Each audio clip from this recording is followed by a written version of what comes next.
আমার হুসাইন শহীদ হয়ে গেছে কারবালার ময়দানে, আমি যাইতেছি। আমার হুসাইন ডাক দিছে নানাজি কইয়া, আমি রওজায় থাকতে পারি নাই রে। আমি হুসাইনের দেখার জন্য নবীজি রওজা থেকে উঠা গেছি। আলেমরা সর।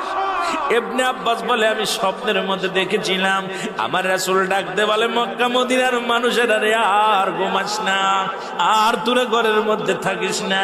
আমি নবীর রওজায় ঘুমাইতে পারি নাই, কান্না সহ্য করতে পারি নাই। ওদিন আমিও ফাতেমার নদীও না আমি সহ্য করতে পারি নাই।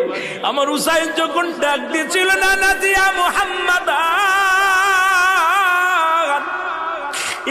মুহাম্মাদান করে যেদিন ডাক দিয়েছিল রে, সেদিন আমি নবী রওজা থেকে পাগলের মতো উঠে কারবালা পর্যন্ত চলে গিয়েছিলাম।